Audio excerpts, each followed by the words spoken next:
touch the board. All right, Vermeer, last one for today. All right, Vermeer, he kind of had this invention with him that eventually changed the world when they made it smaller. This is going to be a key term for you guys. It's called the camera obscura. Camera obscura. Camera obscura. There we go. Camera obscura. Guess what that led to? The camera. The camera. Alright, so the camera obscura.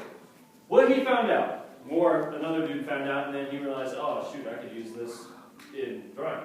Found out if you darken a room, or a big area, and you have a very small hole, the light will go through that hole and reverse whatever is out there onto the back part of that space. So, if we darken this room, and we were to put a small hole, we'll have to try this out sometime. Actually, the room might be a little too big. See what we can do. Put a little hole. That light shining through it will produce what is ever out there upside down onto the wall. And so, what he realizes, oh shoot, if I do this to my house, it produces whatever is there.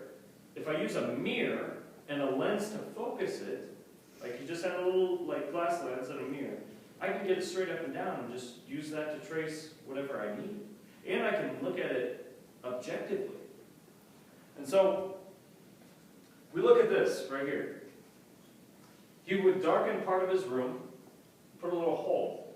Okay, he'd have this cloth, put a little hole, and then it would shine onto the room, and he would focus it, and basically painted what was in his room. And here's what was revolutionary about it.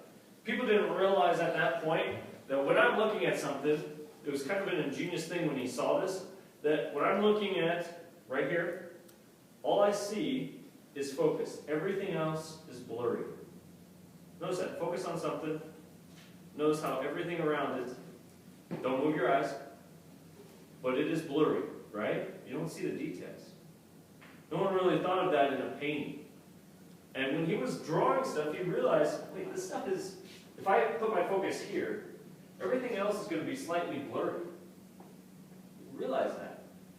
And so that's what he would do. This would be very focused. This would just be slightly blurry, out of place. Okay? You wouldn't see much details. That's what he realized. You're going to notice that he painted, uh-oh, that guy's doing something naughty. Okay. Anyway. What he did was, he actually painted from the scene a lot. Notice where the window is. If you see a window in the top left of a painting, it's Vermeer. Okay? It's pretty simple. You see a painting in the top left of the picture, it's Vermeer. See that? It's like all the thing he did. Anyway, sorry, that's just me. But very, very much dramatic lighting from that window. He used a lot of allegory. Do you guys remember what allegory is? It is meaning that, or a deeper meaning for something. It symbolizes something else. So allegory. He used allegory in his paintings. Yeah, that's what you're going to need to know. The important thing you need to know, he had allegory scenes using the camera obscura. He had allegory. Allegory means multi-meaning or symbols in there. Allegory. You may want to know that just in your life, that word, allegory. Multiple meanings. And so this woman is balancing weights of her coins, but it also represented about life. How do you balance money and real life? Again, here we see him painting this woman. And so very much the cloth is in front. This is one of the first time it's like, dude, most artists would take this out because they're just like, well, that's not part of the scene. But he included it.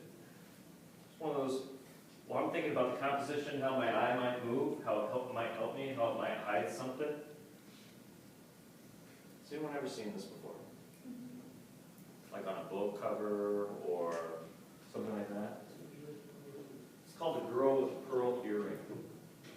What's mysterious about this is just her clothing attire is like poor clothing attire back in the day. Very poor. But she has one pearl earring. They're not really sure who this is. Is it his model? Is it his mistress? Is this girl down the street? And that's the question that people ask. This is a poor woman with a pearl earring. Why? And she's looking at you like, huh?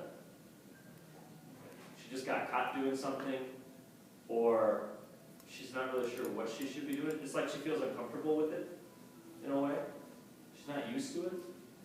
There's a lot of different things happening here. This is portrayed, you'll see this a lot, this painting a lot, but this is done by Vermeer. Definitely done by Vermeer.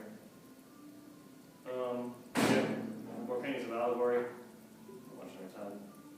Yeah, allegory, blah, blah, blah. Let's see here. Vermeer, oh wait. Vermeer, did we get everything? Oh, he is Baroque, but he is Dutch Baroque. You need to know that. Dutch. He's Dutch. Dutch Baroque. So our first three guys were Baroque, but they were in Italy. Now we're going up north. Remember how we had Italian Renaissance and the Northern Renaissance? So it's kind of the same thing with Baroque. Time period, he's about 1650.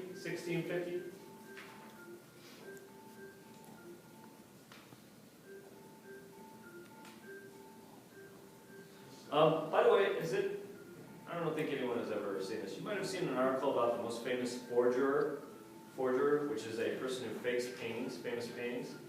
There was a very famous guy right back during the Nazi time, and he painted a bunch of stuff, and an invention that came out at that time was plastic.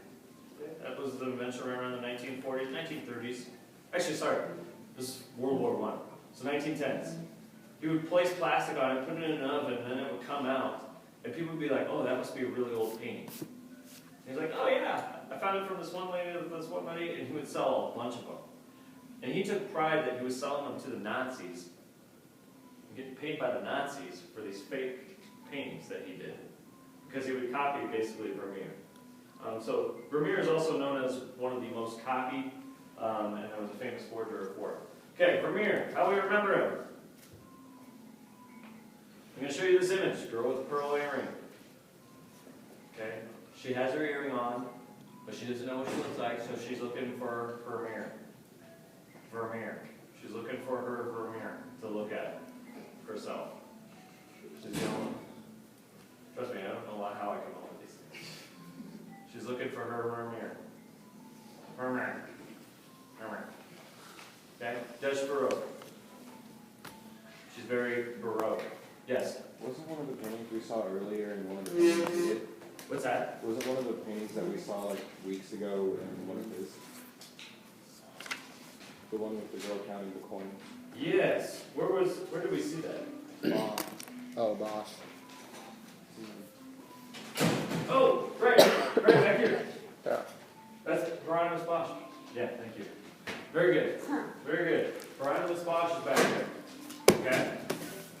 Good call. Good call. Nice.